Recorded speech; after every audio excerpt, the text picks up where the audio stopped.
Welcome to the Girl Means Business podcast. I'm your host, Kendra Swalls. Over the last few years, I have built a business that allowed me to quit my 9-to-5, spend more time with the ones that I love, and live my best life. Now, I'm sharing everything I learned along the way with you. Each week, my guest and I will share actionable tips, tangible advice, and honest conversations to help you build your dream business. So get ready to take notes and put in the work because this girl means business.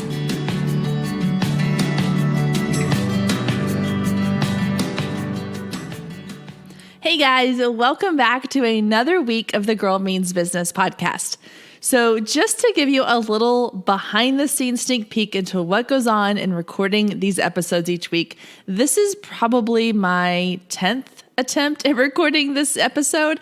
I've had a scratchy sore throat, so my voice keeps cracking. I've had people doing construction outside the house. They're repaving our roads. And so every time I would start recording, they would start beeping or making noise. There are thunderstorms about to come through, so I'm hoping to get this done before it starts raining and just fingers crossed the power stays on. So in case you were thinking that recording these podcasts every week was just smooth sailing and it was a one take and done, far from the truth that could be, because again, this is probably my 9th or 10th attempt at this, and hopefully it's going to work this time. All right, guys, I hope y'all have had a great week. It is November. I can't believe it's already November. I feel like October flew by. And October is such a crazy month anyway, because you've got tons of things going on. I had a ton of sessions, a couple weddings. It was my birthday in October. It was a lot of my family and friends' birthdays. I had my best friend in from Colorado who was visiting. So we had a fun weekend together. We've had a little family vacation. We crammed, oh my gosh, so much into the month of October. And now November just kind of snuck up on me and it's here, but I'm excited because now we're getting into the holidays and I love Thanksgiving, Christmas. This time of year is one of my favorite times of year. I just absolutely love it. So I hope you're enjoying this fall season wherever you are, whether it is really, really cold or if you are in Texas or the South like me and it's just starting to feel like fall. I hope you are enjoying it. All right, guys, today's episode is a really exciting one because we are talking today about the things that you really, really need to start a business. It's really easy to get caught up in all of the shiny things about starting a business.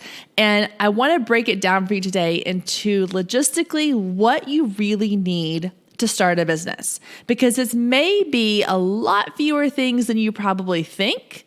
And we're going to talk a little bit about the tactical things that you need to get done, the physical things you need to start a business, and then the sort of intangibles. So I know that seems kind of all over the place, but I promise it's going to make complete sense. So stick with me. So let's jump into this week's episode where we're talking about the 5 things that you really need to start a business. All right, so let's start at the beginning. And let's start with tip number 1 of what you really need to start a business. And that is a very simple idea. Now, notice I didn't say an original idea. I think this is where a lot of people get stuck because they think that their idea has already been done. And so why bother trying? Because when you think about it, everything's kind of already been done. Nobody's really reinventing the wheel from scratch. We've all just taken it and made it our own. In my case, I started off with a photography business, and there are a ton of photographers. Just to give you an idea, here in the Dallas-Fort Worth area, when I started my photography business back in 2011, 2012, I didn't really know anybody that was a photographer, maybe 1 or 2 people that I knew that had done photography or were like these super successful wedding photographers. And so I started a Facebook group for just women in my area who were interested in photography so that we could connect and talk about photography, because Lord knows my poor husband was sick and tired of me talking about it. And I thought, okay, maybe 20, 30 people will join. This will be kind of fun. It'll give me somebody to chat with. And little did I know that within just a couple of years, there would be close to 3,000 people in this group. It's crazy. And it's been really huge at times. Then people have moved away and it's gotten smaller, or people have left the group for different reasons. But that just goes to show you that in my area alone, I know Dallas-Fort Worth is a large area, there are a lot of photographers. And that's just the women photographers. And that's just a small portion of the women photographers who wanted to be part of this group. So it's probably only like a fourth or a sixth or an eighth of the actual photographers in my area. And so if I had taken the idea of starting a photography business and thought, well, there's so many other people doing it and they're all doing it so well, so why should I bother? I would never have started a business in the first place. Guys, there's always going to be somebody else who has a same idea that you do or a similar idea to you. That doesn't mean you can't use yours as a really great business idea. So for some of you, you already have something that you are passionate about or that you really enjoy, and you can use that to turn into a business. So for me, it was taking pictures. I loved taking pictures, so I started a photography business. Maybe you love crafting and you love creating handmade designs, and you can open an Etsy shop. Maybe you love fashion and clothes and shoes and accessories, so you start an online boutique or a storefront. Maybe you really love gardening, and so you open up a greenhouse, or you love florals, so you do a floral design company. If there's something that you're really passionate about and that you love doing for fun, that's a great place to start when it comes to coming up with an idea for your business, because logically it makes sense. It's something you already really love. Now I'm going to pause here and take a little time out to say this too.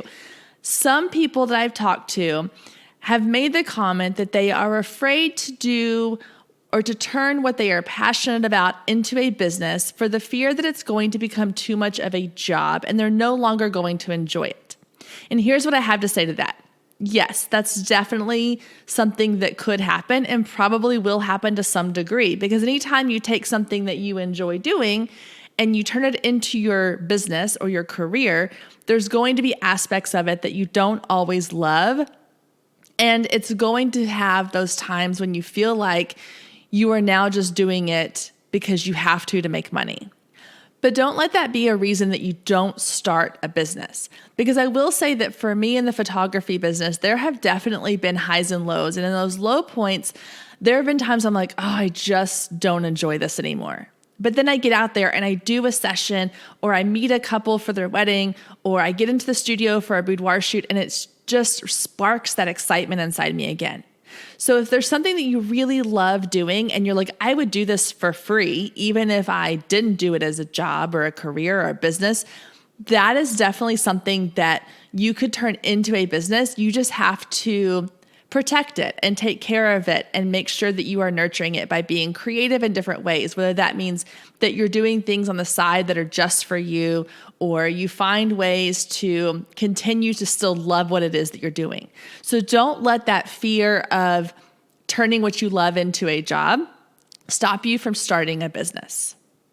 All right, so let's talk about those of you who maybe don't really have a passion just yet, or you don't know what you want to do, but you still love the idea of maybe having your own business or starting your own business at some point.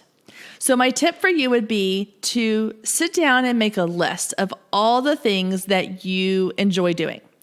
Even if that means you write down watching Netflix in your pajamas, because these days everything can be a business if you just find this right way to spin it. So make a list, keep adding to that list until something sparks your interest, until something piques your interest enough that you keep coming back to it.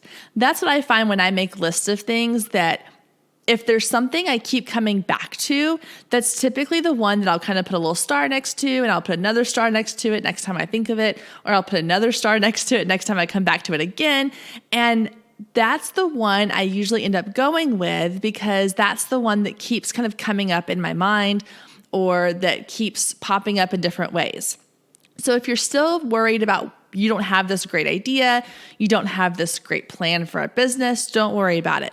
Start making a list, start coming up with things that you enjoy doing or that you think you're really good at, because sometimes, guys, people make a business out of things that they're really good at, even if it's not necessarily their first passion.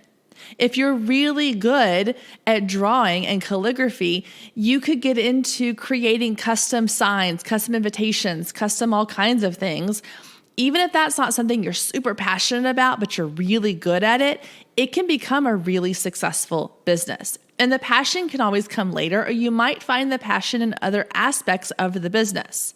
So don't get caught up in this idea that you have to have this huge driving passion that you just that keeps you up at night because you can't stop thinking about it. That's not everybody's path. Sometimes your path is finding what you're good at and turning that into a successful business. So just a quick refresh. Number 1 is to come up with an idea, not an original idea, not a genius idea, not a Shark Tank inspired idea. Just an idea, something that you're either passionate about or that you're really good at that you can turn into a profitable, successful business.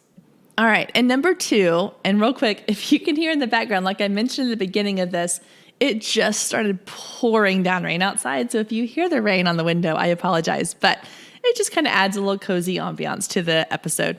All right. Number 2, the next thing you need to start a business is a computer or a smartphone.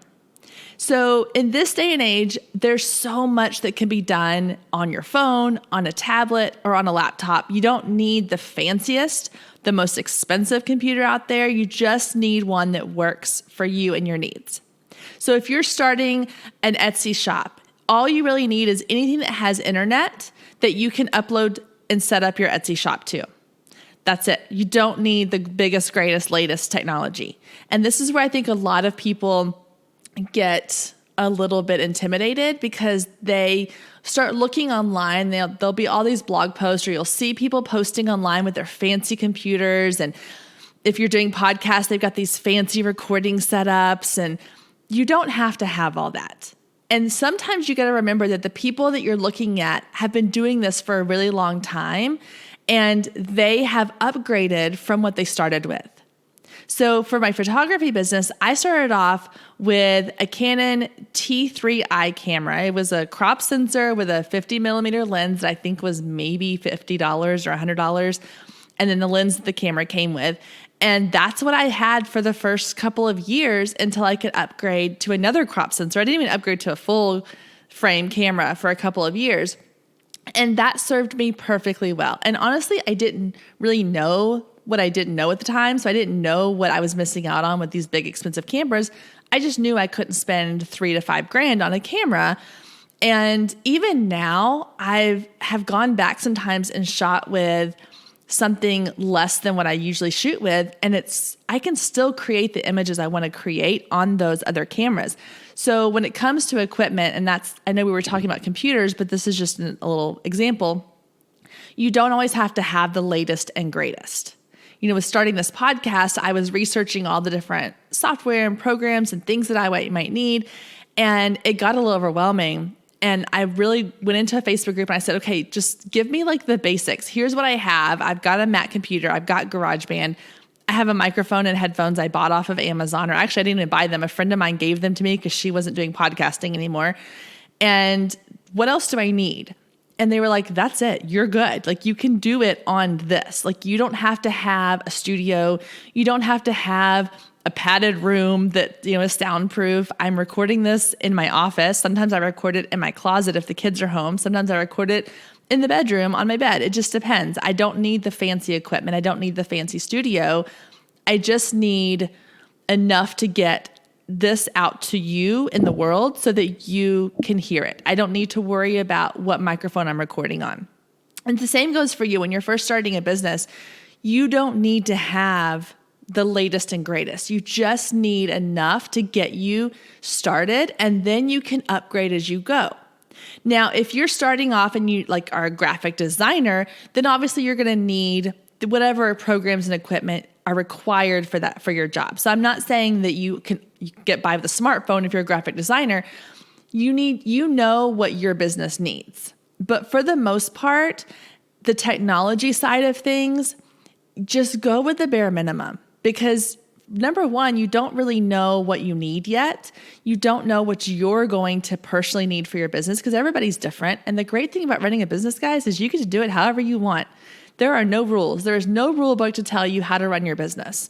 So if you want to run your business on a Mac computer or a PC computer or an iPad or a smartphone or whatever other technology you can find out there, then go do it. Do what works for you. But don't invest a ton of money into technology if you already have something that will work for you. Hey guys, we're going to take a super quick break to tell you about the sponsor of this episode, which is the Business Box. This is the monthly subscription service for new business owners that is brought to you by yours truly, the Girl Means Business podcast. The Business Box is a really great resource for anyone who is new to business or thinking about starting a business. When you start building your business or an idea of starting a business, there's not always a clear-cut path of what you need to do to get your business up and running and take it to the next level. The Business Box does just that. It's giving you monthly digital content that gets your business started right. So each month you'll receive a digital box in your account with tons of information around a specific topic. For example, box 1 is all about social media.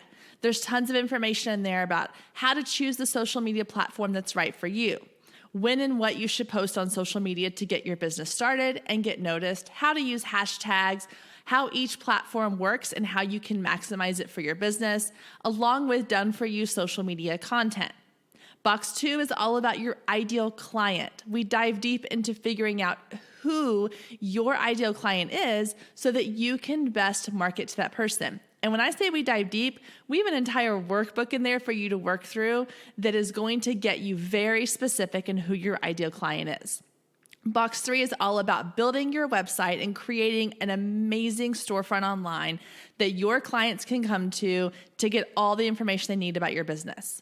I'm going to walk you through all the steps you need of what you should have on your website, how it should look, some of the best platforms and programs to use. We'll do website audits to show you exactly what is working and not working right now in websites. And then you can always access the Business Box Insiders Facebook group where you get live Q&A sessions, tons of additional resources, and one-on-one support from yours truly. So if you're ready to grow your business, take it to the next level, whatever that might look like in your business, then head over to girlmeansbusiness.com/businessbox and you can try it completely free for 1 month. That means you get the entire first month for free along with the welcome box so you can try it out, see if it's right for your business before you start investing. And guys, I know that when you're starting a business, investing in your business can be a little scary. So the Business Box is only $29 a month. That means you get all of the amazing content and you get the support and community in the Facebook group along with a few extra little fun bonuses, all for only $29 a month. So again, head over to girlmeansbusiness.com/businessbox to try your first month free, and I'll see you over in the Facebook group. All right, guys, let's get back to today's show. All right, so now that you have an idea and you have the basic technology that you need to get started, number 3 is you need to have a plan. You need to have something in place that's going to give you a little bit of guidance on what you need to work on. Because guys, there's so much information out there and it can feel really overwhelming. I know when I first started, I jumped into all the things. Everything looked exciting and shiny, and I wanted to learn it all. And I'm a student at heart. I love learning new things. And so every time I would go online and I would find some new thing that would tell me, do this to start your business, do this to grow your business, do this to get new clients, I was jumping into all those things and I wasn't really looking at what I needed to do first before I jumped into all those things. So when you come up with your plan, here's what I want you to focus on. I want you to focus on 1, what you need to do to get your business legit. So this means going back and listening to episode number 30, where I talked with Elizabeth Hill about getting your business legal. So make sure you're setting it up properly. And then number 2, I want you to make sure that you are very clear on what it is that you offer and who you're offering it to. And if you've listened to this podcast for a while, then you know I am a big proponent of really knowing who your ideal client is. So go back and listen to episode 2, where I really dive into your ideal client avatar, and we talk a lot about coming up with who your client is. So once you have your business set up and you know what you're offering and who you're offering it to, the third step should be marketing. What is your plan to get your business out there to the world? Are you going to focus primarily on social media? Are you going to focus on networking? Are you going to focus on building your email list? So all those things sound really great, but you don't have to do all 3 of those. Pick one to start with. So if you want to start by growing your business on social media, put all of your focus on social media. Don't try to do social media, networking, and emailing all at one time, because you're going to get really overwhelmed and you're not going to be able to focus enough of your energy onto one thing. It's that saying, jack of all trades, master of none. If you are trying to market your business here, and here, you're only going to do about 25% on each. So if you narrow it down to one area of focus and get that really good and going well, then you can move on to the next things. So having a plan for what you want to do in the order you want to do it in is going to help keep you focused, because guys, I fall into this trap all the time. I go on Facebook, an ad scrolls by that says, hey, try this for your business. I start clicking on it. I start watching videos and I go down the rabbit hole. And the next thing you know, I've spent an hour looking into something that really isn't going to benefit my business right now, where it is in this moment. So keep in mind that when you're starting your business, you are at the start line. And so you need to do the things that are going to get you to that first 1 mile marker. Don't worry about the things that are going to get you to mile 5. Just worry about the things that are going to get you to mile 1. And focus on those. So make sure you have a written plan of the things you need to do so that you stay on track and you don't get distracted by all the shiny things that you might find online. Okay, so number 4 is experience. If you're going to start a business being a makeup artist, then you need to know how to do basic things like create a smoky eye or contour a face or airbrush someone's makeup on. These are things that are expected of you from your clients when they start hiring you. So before you start your business, make sure you have gained some experience, whatever that looks like for the business that you're starting. If you're going to start an online boutique, then make sure you understand the trends in fashion, that you know what other businesses out there are doing things similar to yours, and research and get a little bit of information on what they're doing and how they're doing it. If you're going to go into photography and it's a skill where you're required to know the technical side of how to use a camera, then make sure you've put in the work ahead of time to know how that works. You do not want to be in a situation where a client is paying you and you're fumbling around figuring out how your camera works. So the best way to do this is to ask somebody who's already doing what you want to do. If you can intern for them, if you can work with them for a little while, if you can just kind of pick their brain or shadow them for a little bit. You know, when I was teaching, we had to do student teaching, and it was basically the experience part of learning how to be a teacher. And nothing obviously can prepare you 100% for the things that are going to come your way when it's your own business. But if you can get some experience under your belt before you dive into it 110%, it's going to help give your clients confidence in you. It's going to give you confidence in yourself, and it's going to make sure that you have a really strong portfolio to put out into the world. So if you're starting in the photography business and you're building a website and you have 0 photos to put on your website, then you're not going to get very many clients. So you need to find a way to either do sessions for free, shoot with other photographers, do styled shoots, whatever it is you need to do to get that experience before you start offering your services to somebody else. And again, finding that experience can look different depending on the industry that you are in. So make sure that you are looking to other people in your industry, asking for help. And I know this is something that people struggle with because they'll say, well, nobody wants to help me, or my industry is so competitive. There is always somebody willing to help. I promise you. You just have to find the right person. And if you are reaching out to 2 people and they both say no, then keep reaching out. Guys, there's more than 2 people in your industry. And this is what frustrates me so much when someone comes to me and says, well, I asked around. I'm like, well, how many people did you ask? Well, I asked this person and this person. Okay, well, you've only asked 2 people. Broaden your search. Broaden your horizons, people. There are lots of people out there doing something similar to you in this industry. Ask for help. The worst they can do is say no. And if they say no, that's typically because they either don't have the time, which happens, or they just don't buy into the whole community over competition thing, and that's their issue, not yours. But keep searching. Keep looking for somebody in your industry that you can mentor with, that you can work with, or that you can just go to and ask questions. Having that experience is going to be a huge part of what helps to get your business off and running, because it's going to help eliminate some of the beginner mistakes that might come along when you're starting a business. All right, guys, number 5. Number 5 is systems. This is sort of the logistical side of starting a business. It's things like, how are you going to accept payments? Do you have contracts in place? What about scheduling appointments? What about keeping up with client information?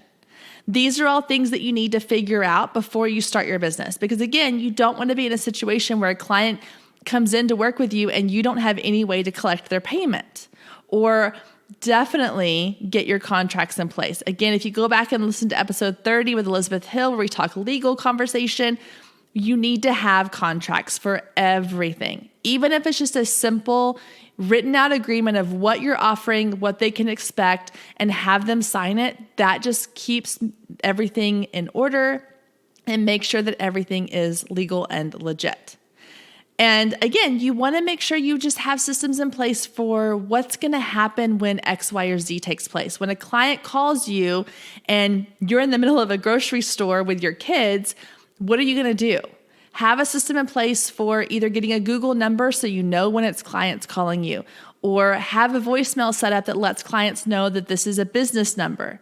I can't tell you how many times I have called a business number and all I get is, hey, this is Sarah, leave me a message. And I'm like, is this really the business, or did I call the wrong number? So having even something as simple as your voicemail set up to say, hey, this is Sarah with such and such business. I'm not available right now. Leave me your name and number. I will give you a call back as quickly as I can. Thank you so much. Have a great day. Those kinds of little things that are going to let people know they can trust you. Guys, that's the biggest thing. You've heard me talk a lot about the like, know, and trust factor.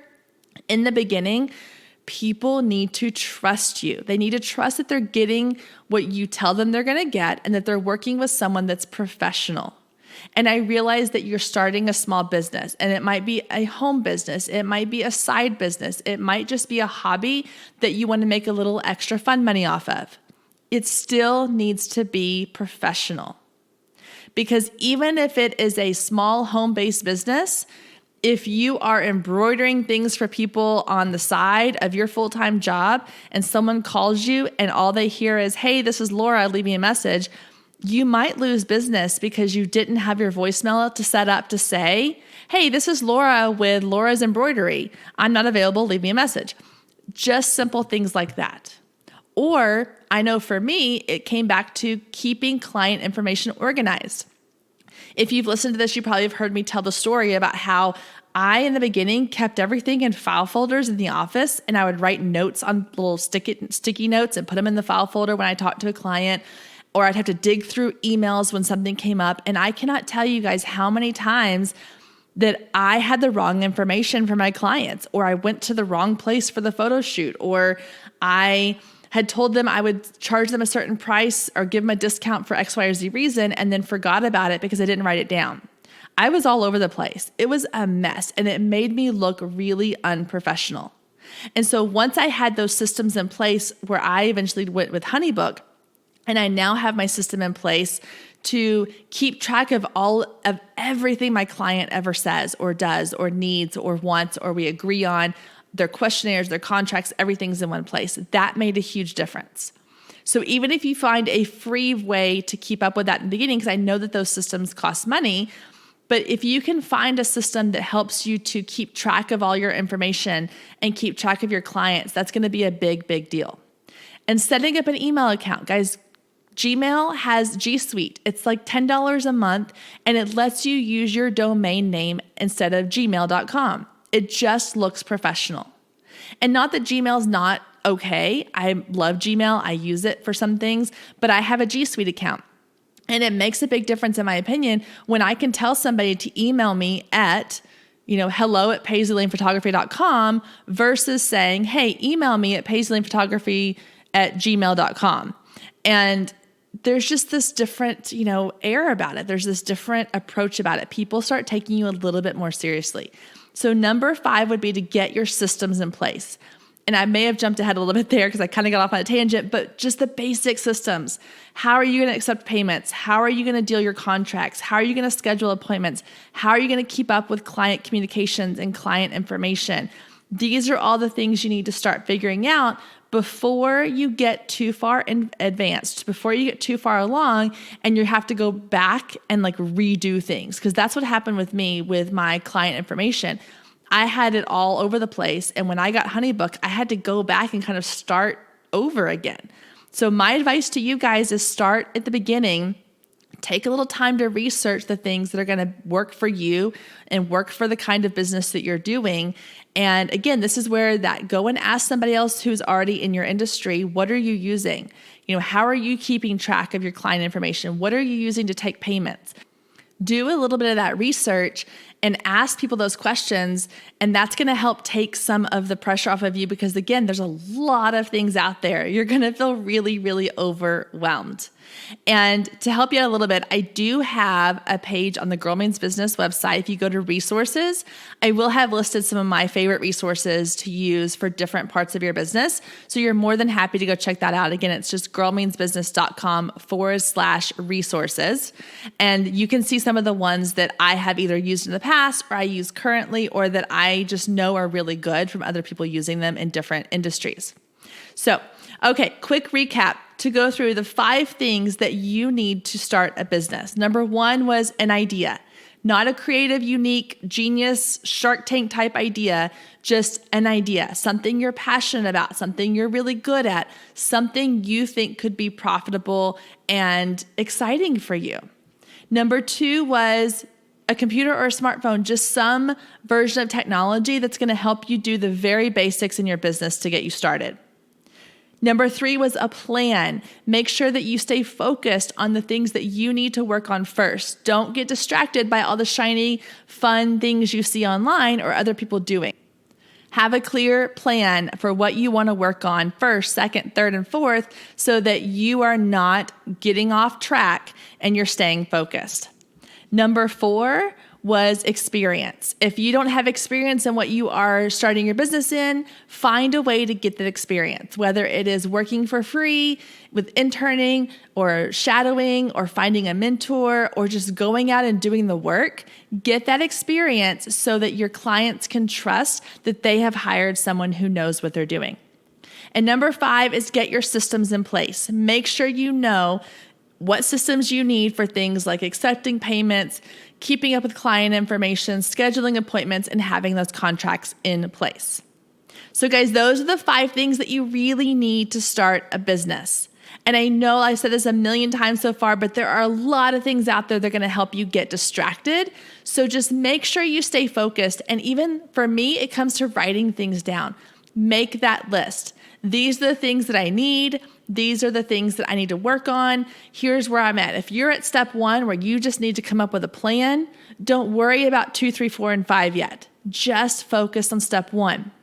If you're on step 2 where you're like, I've got the idea, I know what I want to do, now I need to figure out how I'm going to make it work, then you're on step 2. Don't worry about 3, 4, and 5 yet.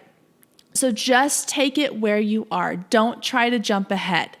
Again, I'm going to use the analogy of kind of that running a race. If you're at the start line, don't worry about mile 5. Just worry about mile 1. Get to that mile 1 marker, then you can worry about mile 2, and then 3, and then 4, and then so on.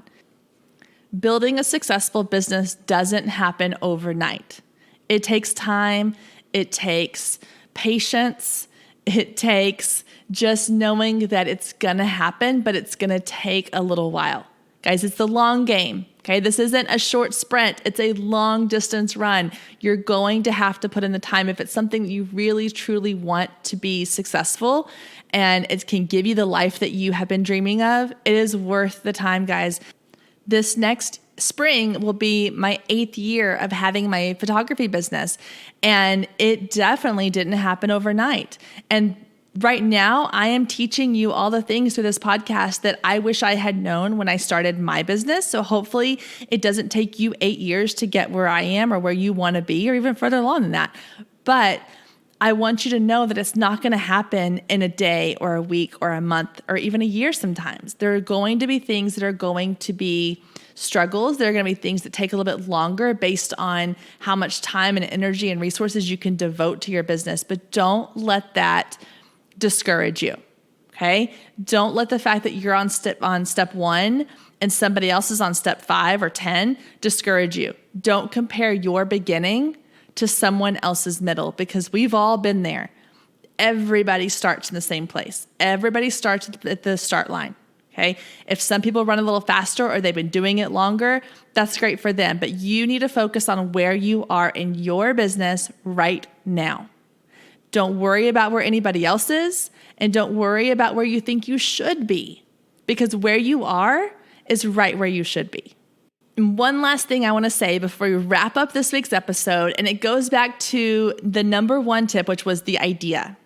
One of the things that I have really struggled with when it came to starting this podcast and starting the Business Box and the whole Girl Means Business idea was that there's so many other people out there who are doing it and doing it really, really well. And I allowed that to keep me from doing this for a really long time. But what I've learned and what I've come to realize is that somebody listening to this needs to hear what I have to say from me. That the difference in Girl Means Business versus somebody else who's doing something similar is me. Is that whether it's the way I say something or the way I don't say something or what I have to offer, somebody needs what I'm offering. And so the same goes for you. If you are sitting here thinking, well, I really, really want to start my own clothing company or my own boutique, but there's just so many boutiques out there. There's so many people who are doing that, and I just don't know what I have to offer. You are what you have to offer, honey. You are the it factor. You are the X factor in your business. And somebody needs what you are offering, because it's not going to be exactly the same as what somebody else is doing. And don't try to copy what somebody else is doing, because you need to bring your own flair to what you're offering. I know that I have a personality type that some people are going to really connect with and resonate with, and others aren't. And that's okay, because I'm not trying to be just like Jenna Kutcher or Amy Porterfield or Rachel Hollis or any of those other amazing people out there who are doing things incredibly well on their own way. That's not me. And so if you are looking at your idea and you're going, oh, I just don't know, just know that you have something that somebody needs. And so if you have this desire to start a business, if it's something that's been on your heart and on your mind for a really long time, there's a reason. Because somebody out there needs what you have to offer, and you're the only person that can do that. Nobody else can do that. And I talk a lot about other podcasts I listen to, and I'm kind of on a soapbox right now, but I feel like this is something that's on my heart that I need to share with y'all. I was listening to an episode of How I Built This, and they were interviewing the lady, and I can't remember what her business was. I'll have to go back and look. She started multiple businesses. And one of the things that she said was that, I didn't do anything revolutionary, because I didn't build a business that was brand new to the market. There were other people out there doing the same thing. She goes, but I knew that someone out there needed it to come from me. Someone out there, and obviously a lot of someone's, because she was super, super successful. a lot of people needed to hear it from her or needed the product to come from her and not from somebody else because of some way or shape or thing or item or tweak that she was going to put on it that was her own that made it appealing to certain people. So whatever it is you're thinking about doing, whatever your step one is, whatever your idea is, just know that if it's been on your heart to start something, it's because somebody out there needs to hear what you have to say or needs the product you're about to give them. So you can't deny them that. So if you're on the fence about starting a business, just do it. Because right now, you're keeping somebody else, you're denying them the product or service that you have on your heart to start, and you need to put it out into the world. Okay, getting off my soapbox now. I am just, as you can tell, really, really passionate about this, guys. I just love when people can bring their vision and their dreams to life. So I hope that this has inspired you to get your idea out there, to start building your business, and I want to hear about it. So head over to the Girl Means Business Facebook group. If you haven't already joined the group, request to join. Share your ideas, share what you're thinking about doing, ask questions. Let's get that conversation going over there in the Facebook group. All right, guys, have a wonderful week. Enjoy this first week of November. Let's get ready for some holidays. I'm super excited. I hope you have a wonderful week. I will see you back here next week, same time, same place. Bye, guys. If you loved today's episode, don't forget to click the subscribe button so you never miss when a new episode goes live. Then head over to iTunes and leave a quick review to let other people know just how much you loved it. Thanks, ladies. See you next week.